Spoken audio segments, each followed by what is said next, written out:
Vous avez parlé de Food for Thought et donc quelle bonne fourchette vous avez fournie à notre Assemblée ici.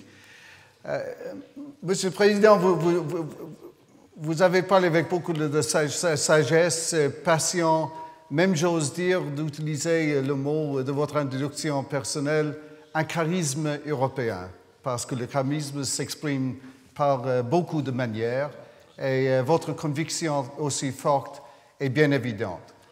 J'aimerais bien, si je peux, poser quelques questions. Vous avez parlé au début qu'on peut parler de l'avenir encore, et on a cité pas mal de perspectives sur ce plan-là.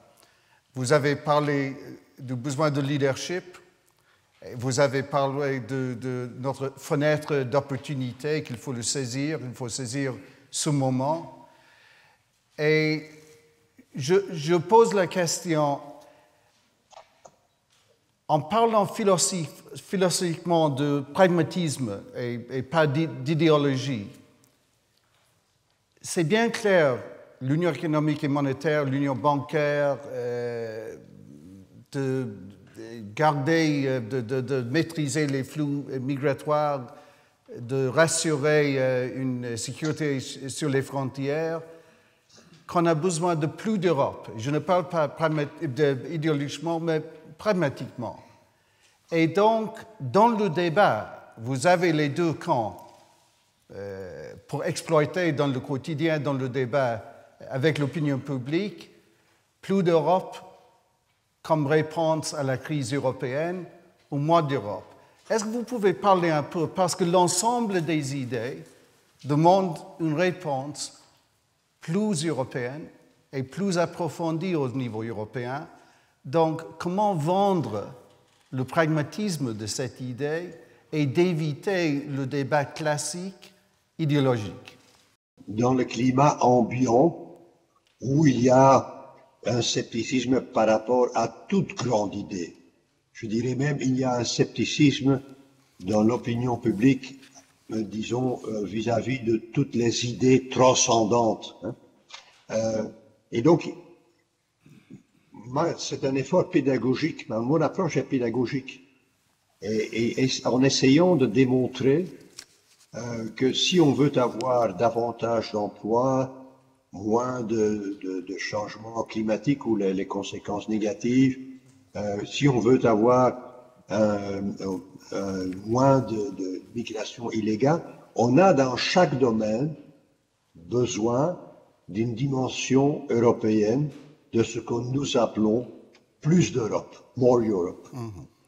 Et donc, pour moi, c'est une approche pédagogique, parce que je crains, ça a été ma critique quand la Commission a commencé à lancer ces 5 scénarios, je crains que les fenêtres se ferment du moment où on force les gens à faire un choix, ce que j'appellerais un choix idéologique.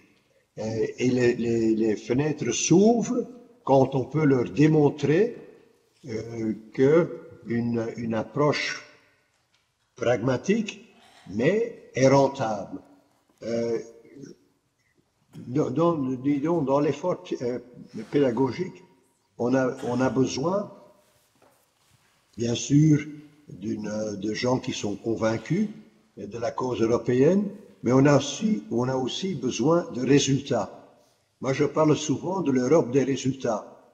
On doit prouver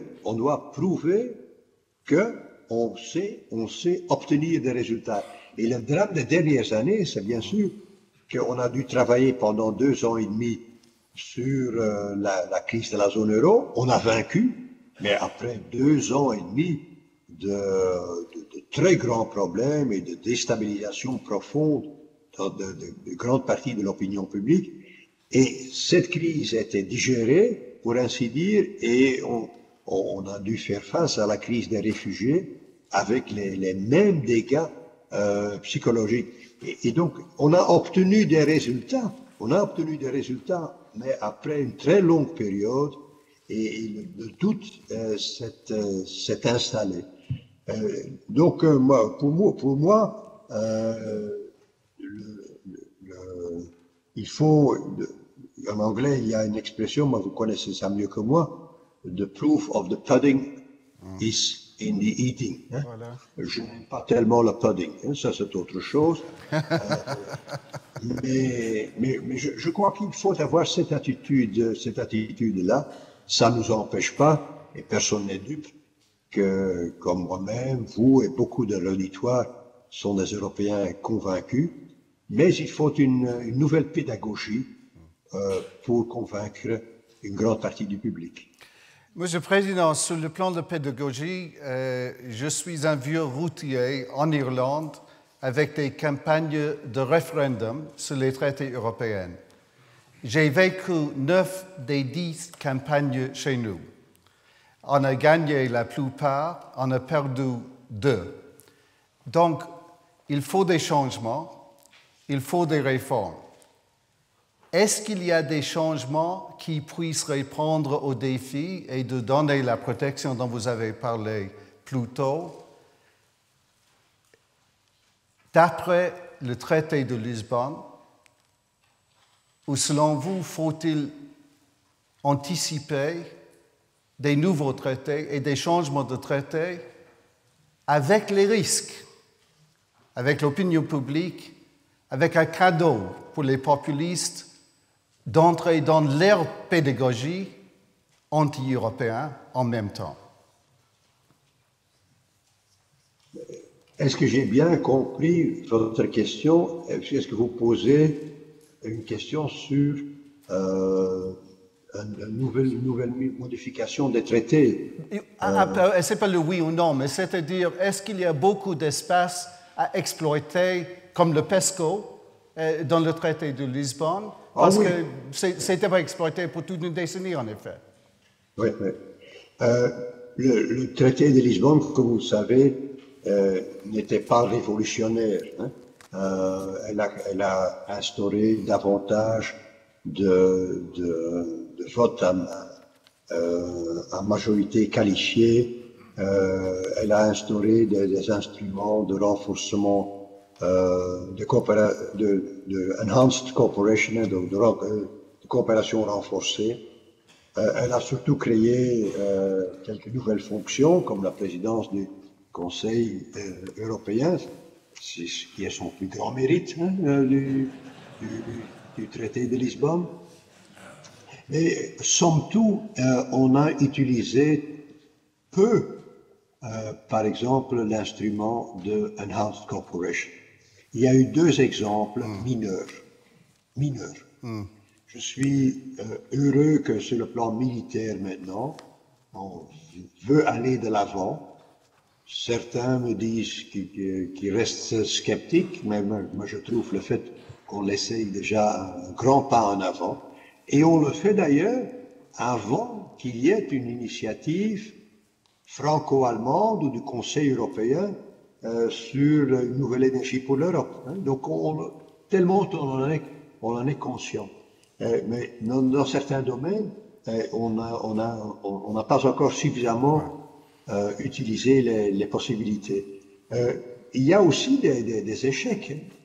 Le vote sur la relocalisation des réfugiés a été un vote qui a été forcé au Conseil des ministres de la Justice et de l'Intérieur, et qui par après, même si c'était un vote légal, une décision légale qui a été prise, en fait un acte législatif qui a été posé, et on l'a pas respecté. Et donc c'était un des grands pas en avant, disons, du traité de Lisbonne. Eh bien, dans un domaine capital, on n'a pas utilisé, on n'a pas respecté. Ce qui, pour moi, est un problème vital de l'état de droit dans l'Union européenne. On peut se poser la question, ça c'est autre chose, que dans un domaine si vital, si au centre de la politique nationale, comme la migration, on peut prendre des décisions majorité contre minorité. on peut se poser la question. Mais une fois qu'on a pris la décision, et elle a été prise il y a 2 ans, il faut que elle soit respectée. Pour le reste, moi j'espère, et je donne encore une réponse qui vient un petit peu au-delà de votre question. Moi j'espère que s'il y a un plan pour une nouvelle ambition pour l'Europe, que ça va au-delà des institutions, des fonctions ou des procédures. Moi, je ne suis pas chaud quand on parle d'un nouveau ministre des Finances pour la zone euro ou d'une assemblée parlementaire pour la zone euro. Je ne crois pas que c'est ce que les gens attendent. Je crois que les soucis de pas mal de nos citoyens dépassent largement nos débats purement institutionnels. Quand le président Juncker a lancé l'idée, par exemple, de mettre ensemble la fonction du président du Conseil européen, du président de la Commission européenne, il se peut qu'il y ait même des possibilités à l'intérieur du traité pour le faire, mais je ne crois pas que c'est ce que les gens attendent. Et il se peut d'ailleurs, et je l'ai dit à mon grand ami d'antan, Jean-Luc Dehaene, toi Jean-Luc, tu crois que le président de la Commission deviendra président du Conseil européen, et il se peut que c'est le président du Conseil européen qui deviendra président de la Commission. Alors, le but n'est pas atteint. Enfin, ton but n'est pas atteint. Donc, oui, il faut épuiser toutes les possibilités du traité, mais il ne faut certainement pas se lancer dans de nouveaux débats. Et je vais vous épargner, Monsieur le Président, un second tour ou un 9e ou un 10e tour dans un référendum en Irlande pour la défendre. Merci beaucoup, cher Président. Une autre question, si je peux. Vous avez parlé du Conseil, des pays membres de la Commission, et ce n'est pas une sensibilité personnelle, mais pas un seul mot du Parlement européen. Il y aura des élections l'année prochaine qui porteront une visibilité européenne. Donc, votre projet, vos idées sur les élections, sur une campagne et sur le Parlement, s'il vous plaît. En juin 2019, on a perdu pas mal de temps avec la longue crise politique en Allemagne. On avait cru que l'Allemagne aurait un gouvernement avant la Noël et qu'on pourrait travailler sur ce qu'on appelait le leadership agenda du Conseil européen déjà à partir du début de l'année. Ce sera probablement Pâques de cette année avant qu'on l'entame. En fait, on devra y travailler à ce programme dans les mois qui viennent. À partir du début de l'année prochaine, on sera dans une campagne électorale européenne qui est moins engageant pour un homme politique national que ces élections nationales. Il faut bien s'en rendre compte, les élections européennes n'ont pas le même poids que les élections nationales. C'est une simple un constat, c'est pas une question de ce que je veux, mais quelque chose que je constate. Mais en tout cas, les choses deviendront plus difficiles à partir du début de l'année passée. Donc, notre window of opportunity, c'est quand je suis optimiste, je dis c'est une période de 9 mois. Et en 9 mois, comme vous le savez, dans la nature, on peut faire pas mal de choses. Mais donc, je crois qu'on doit utiliser cela à fond. J'espère, comme vous, qu'entre-temps, on ne doit pas s'occuper tout le temps des négociations sur le Brexit, parce que ça peut fausser ou court-circuiter toute l'agenda qu'on avait imaginé pour le programme européen.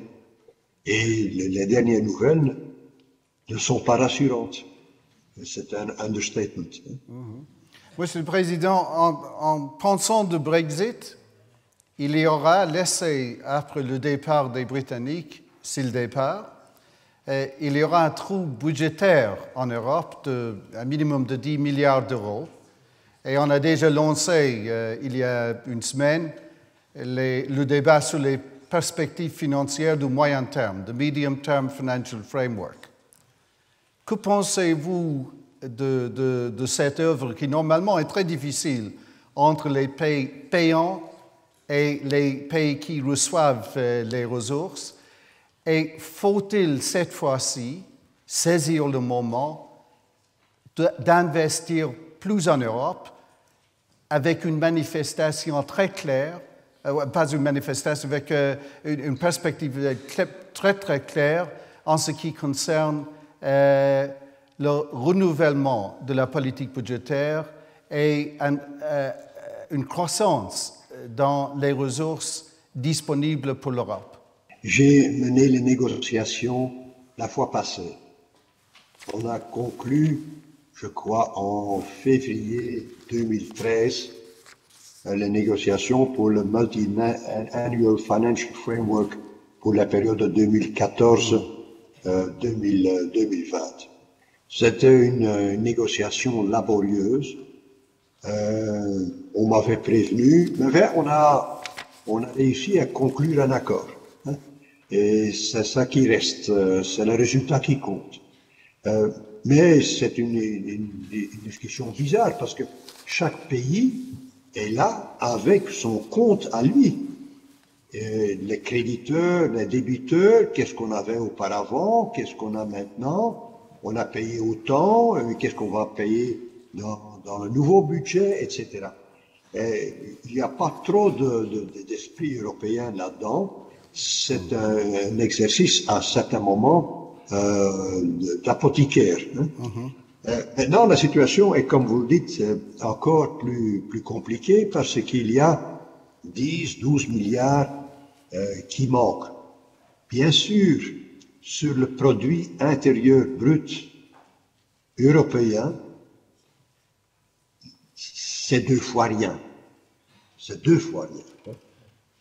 Mais on est dans une situation tellement crispée, on l'était dans le temps, on l'est encore aujourd'hui, que si on a un budget européen de 1,02, là c'est pratiquement la limite qu'on puisse supporter. Il faut bien se réaliser qu'en Europe, et je vous apprends rien quand je vous dis ça, en Europe, la moyenne des dépenses publiques de tout genre, fédéral, régional, sécurité sociale, etc., est de pratiquement 50%. Le budget européen est de 1%. Et donc, on discute sur ce qui est derrière la virgule, comme on n'en discute jamais au niveau national. Mais les choses sont ce qu'elles sont. Je crois que la Commission a une optique pour laquelle il y a beaucoup d'arguments. C'est que il faut combler ce trou par des moyens propres, par une augmentation de certaines recettes, et certains pays sont prêts à augmenter, pas dans une mesure extravagante, mais augmenter leur contribution, de sorte que la casse après le Brexit soit le moins grand possible.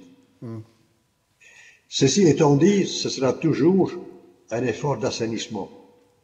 Et on devra voir dans quel genre de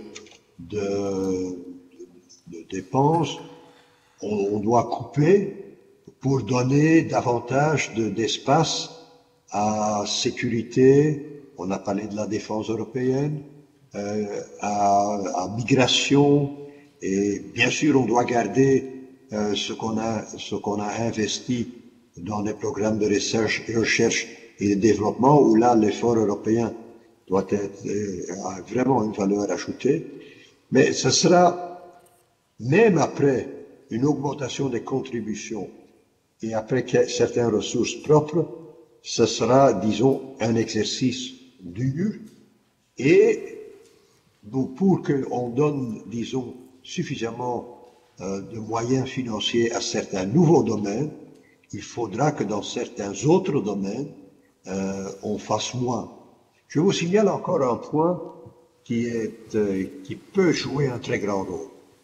C'est que s'il n'y a pas de solution qu'on trouve sur l'article 7, l'application de l'article 7, en l'occurrence par rapport à la Pologne. Vous savez que toute la procédure a été mise sur pied, mais il faut une décision unanime du Conseil européen. Et si nos amis hongrois disent on soutient en tout cas la Pologne, rien ne pourra se faire. Et est-ce qu'on peut se permettre, en tant qu'Union européenne, d'avoir une dérive démocratique et des institutions dans un pays, constater que les instruments n'y peuvent rien et passer à l'ordre du jour?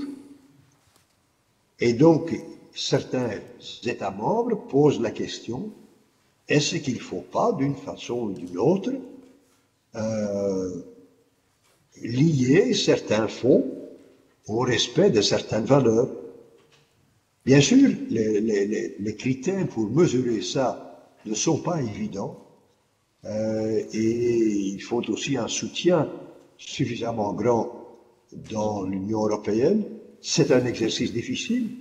Ce qui complique encore l'aspect facture que vous avez mentionné après le Brexit, mais il y a cette plaie ouverte si, entre-temps, on n'a pas trouvé un accord avec la Pologne sur le respect de certaines valeurs fondamentales de l'Union.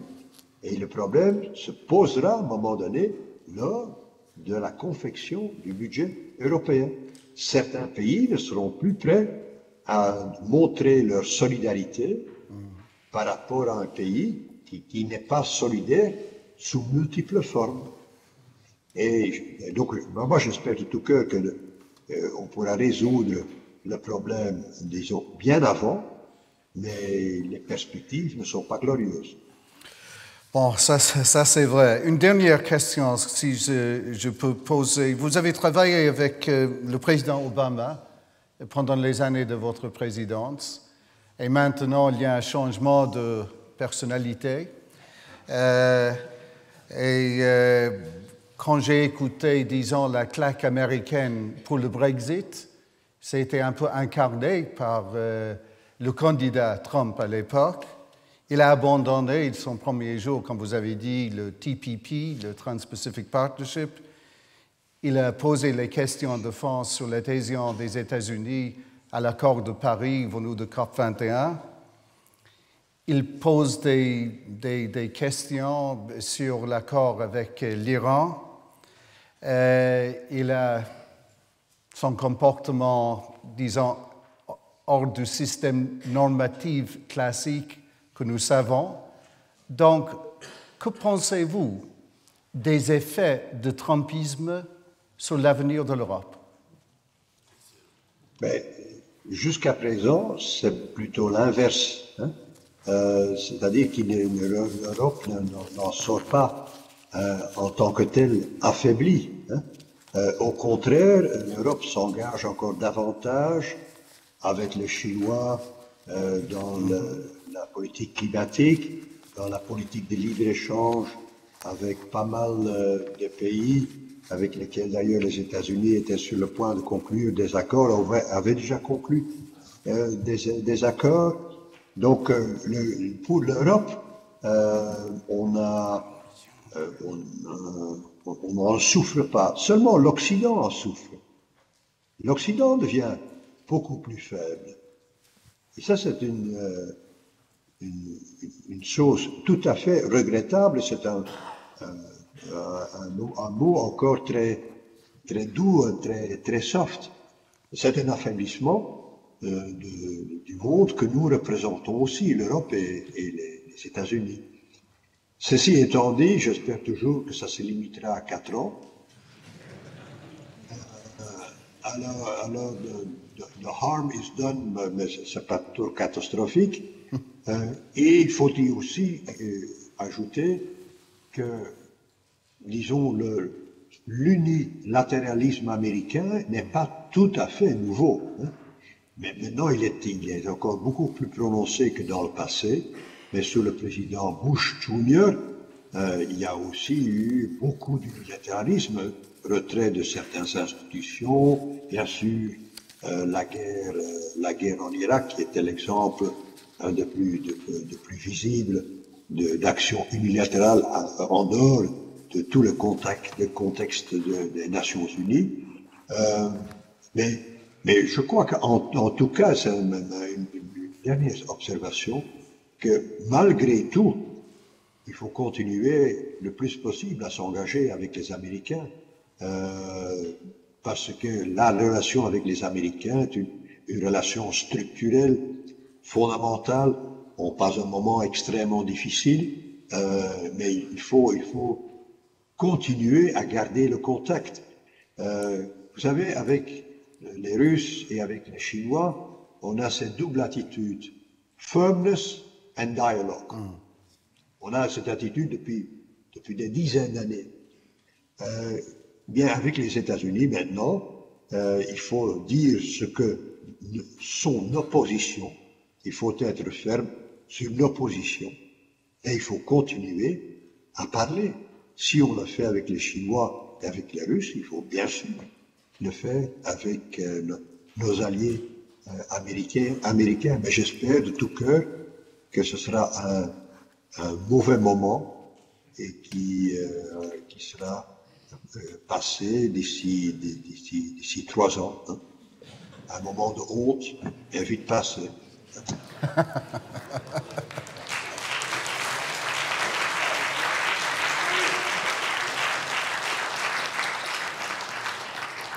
Cher Monsieur le Président, votre idée d'un projet d'espoir, votre idée d'être plus forts ensemble nous a impressionnés beaucoup pour la qualité de votre discours, pour la sagesse de votre discours et pour votre disponibilité malgré tous les problèmes.